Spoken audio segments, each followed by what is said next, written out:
Coming up on Mountain News this morning, there's a new department in Eastern Kentucky that will focus on bringing better parks to Perry County. And a library is hosting sign language classes.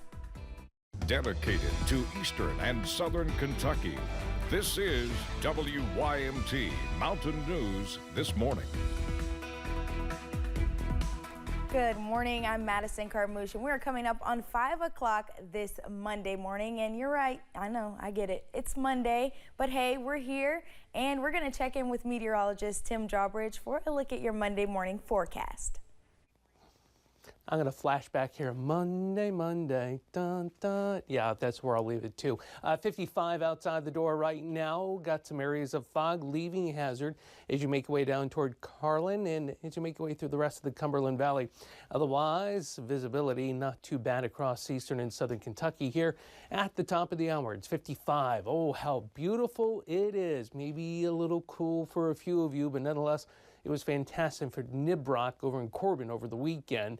Satellite weather composite, yeah, just a few waves of clouds on the overnight period, and we've got high pressure providing splendid weather across the Commonwealth to get you going on a Monday. As promised, with a lot of sunshine, we'll top out at 81 in Hazard later this afternoon.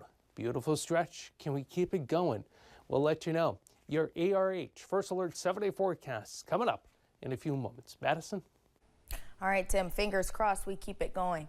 But here in Perry County, the fiscal court recently announced the creation of the Department of Outdoor Recreation. The department will focus on developing and maintaining the trails and parks. It will also create outdoor events for people in the community to enjoy. Desi Durrell is the director of waterways and outdoor programs, says the goal of the department is to be a one-stop shop for people to come enjoy the beautiful outdoors of Perry County.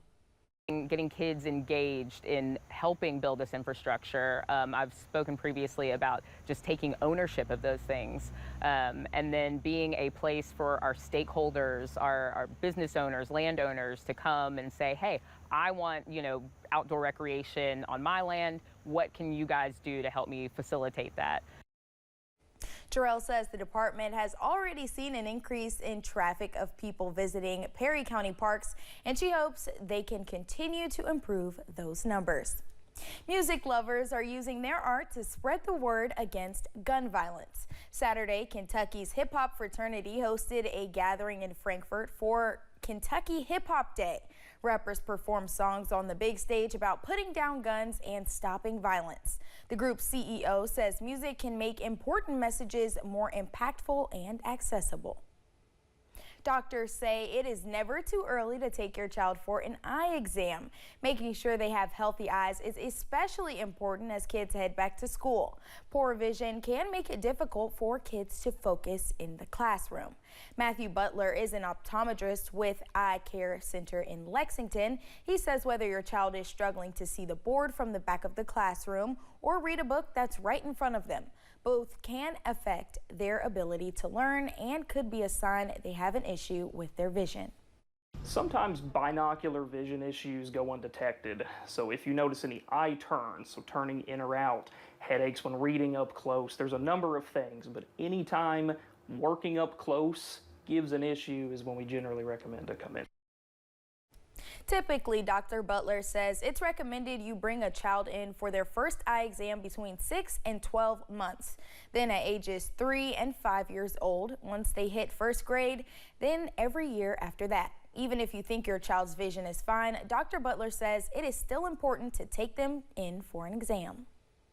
One Eastern Kentucky library is hosting sign language classes. Each Thursday in August at 5 in the evening, people can meet at the Pike County Library's Pikeville branch to learn sign language. Library Program Director Maggie Salisbury says they hosted similar classes in the past and have seen the need for more people who can use sign language in the community. In the past, we had offered an introduction to sign language, and there was a real interest in it, and we realized what a demand and need that there is for sign language in the community. So we reached out to a local interpreter that we met, and just wanted to offer classes again. Salisbury says they are also hosting a class at the Belfry Library on Tuesdays. She says all ages are welcome to participate in the classes. Thanks for getting your day started with us here on Mountain News this morning. When we return, a Lexington native traveled to Appalachia to help keep the beauty of Kentucky clean. And we get through the weekend into a Monday. But hey, if you love the weekend, you're gonna love the start of the work week. Details with your ARH First Alert 7-day forecast coming up right after this.